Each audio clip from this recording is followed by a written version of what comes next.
युगांक हम देखें, कई स्टेट्स में इस तरह के एग्जाम्पल्स अब बने हैं।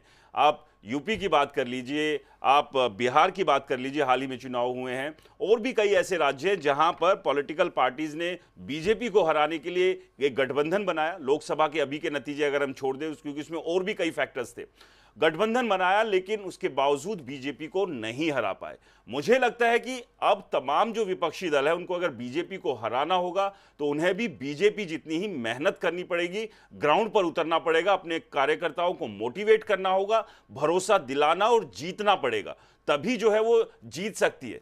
ये मुझे लगता है कि जो आप भी और बाकी पैनलिस्ट भी इस बात से सहमत होंगे, और हम लगातार इस पे बात भी करें कि गठबंधन ही बीजेपी को हराने का एकमात्र विकल्प नहीं है। तो आखिरकार वो कौन सा मंत्र हो सकता है इन तमाम पॉलिटिकल पार्टीज के लिए, जिसके सहारे वो 2027 के विधानसभा चुनाव में बीजेपी को चुनौती दे सके? क्योंकि आज की अगर पॉलिटिकल हम जमीन तलाशें गोवा की, फिलहाल तो लग नहीं रहा कि बीजेपी को हराया जा सकता है। देखिए कि मैं थोड़ा सा डिसएग्री करूंगा इससे कि 2011-12 में जब केंद्र में यूपीए की सरकार थी, ओके, वहाँ पे जब नरेंद्र मोदी का ये वेव नहीं हुआ था, ओके, वहाँ पे बहुत मजबूत सरकार थी UPA 2, okay. Then many people thought कि गोवा में बीजेपी का आना इज इम्पॉसिबल, ओके।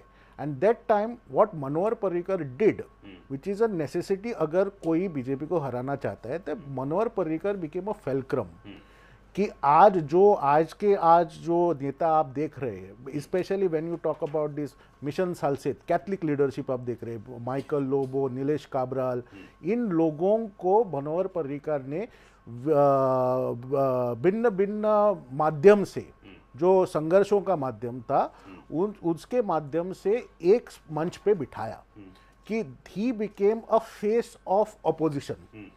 आज की तारीख में अगर किसी को पूछे गोवा में कि एक साइड में प्रमोद सावंत है जो गोवा के मुख्यमंत्री हैं, ओके, कॉन्स्टिट्यूशनल पोजीशन पे, उनके ऑपोजिट कौन है, क्वेश्चन मार्क। कोई भी स्पष्टता के साथ इसका जवाब नहीं मिलेगा आपको। यूरिमा आलेमाव है, वो लीडर ऑफ अपोजिशन है, और विजय सरदेसाई एक गोवा फॉरवर्ड के एक पार्टी एकमात्र वो एमएलए है। आज विजय सरदेसाई का बयान आया है, okay, and he makes a categorical statement that opposition needs to realise कि सालसेत के बाहर भी गोवा है, कि अगर आप कांग्रेस की बात करें तो कांग्रेस आज सालसेत की पार्टी बन के रह गई है। अगर आपको बीजेपी को हराना है, वो प्रेस कॉन्फ्रेंस से नहीं होगा, वो प्रेस नोट निकालने से नहीं होगा, आज नहीं होगा। आज जो बीजेपी की ऑर्गेनाइजेशनल ताकत है, ओके, आज किस ऑपोजिशन पार्टी के, किस ऑपोजिशन दल के पास वो ऑर्गेनाइजेशनल कैपेसिटी है? आज कौन से ऑपोजिशन दल के पास ऑल गोवा 40 कैंडिडेट बिठाने की कैपेसिटी है? नहीं है।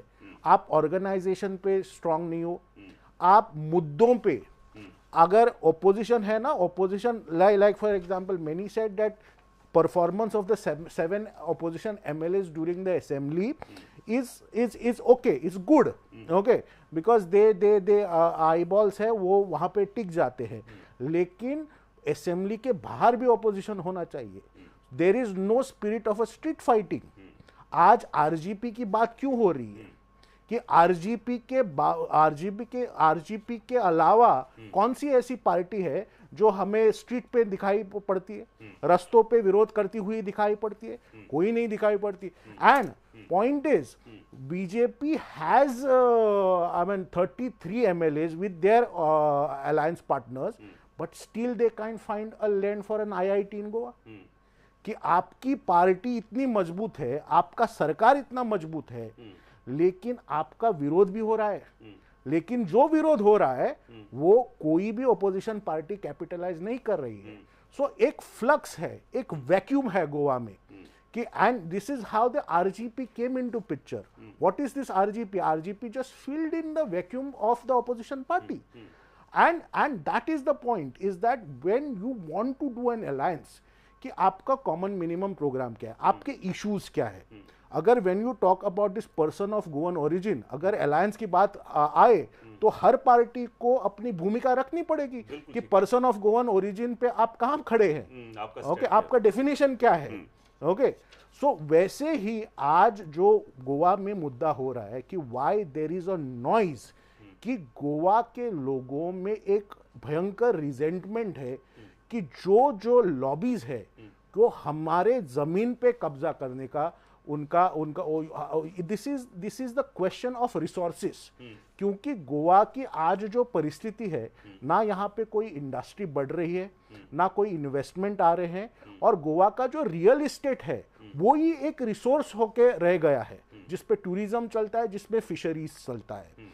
सो गोवंस हैव, जो आम लोग हैं, जो गोवा का गोवा का आम गोयकार है, उसके मन में एक रिजेंटमेंट है। लेकिन युगांश कि साहब, मेरा मुद्दा कौन नहीं, उठाएगा? सबसे बड़ा, ये बिल्कुल आपने ठीक कहा, मैं इसी पर आ रहा हूं। सबसे बड़ी बात तो यही है ना कि गोवंस, जो लोकल गोवंस हैं, उनके मुद्दे असल में क्या पॉलिटिकल लीडर किसी भी पार्टी को, हम बीजेपी, कांग्रेस, आप या मैं किसी की बात, सभी की मैं बात कर रहा हूं, क्या सच में वो उठा रहे हैं?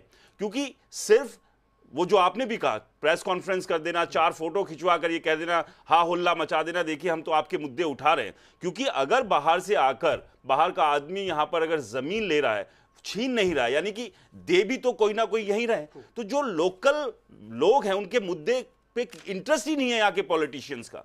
उनका सीधे इंटरेस्ट है या तो सत्ता पानी है, या अपने जो काम है वो अपने ठीक से निकलते रहे। और ये बहुत कड़वा सच है, इसे समझना पड़ेगा। अगर गोवंस की हालत का कोई जिम्मेदार है तो खुद यहाँ के पॉलिटिकल जो पार्टी के लीडर्स हैं, जो पॉलिटिशियंस हैं, वो जिम्मेदार हैं। क्योंकि गोवंस भरोसा तो उन्हीं पे कर रहा है ना कि मेरे मुद्दे की लड़ाई जाकर ये लोग लड़ेंगे, लेकिन वो असल में लड़ ही नहीं रहे हैं। अंदर खाते सब एक है, अपनी अपनी जमीन पॉलिटिकल वो बचाए रखे हैं, अपने अपने काम धंधे बहुत अच्छे से चला रहे हैं, अपना जो साम्राज्य है उसको बड़ा कर रहे हैं। बाकी आम आदमी गोवा का क्या कर रहा है, क्या होगा उसके साथ कोई लेना देना नहीं। संदीप जी, एक बात यहां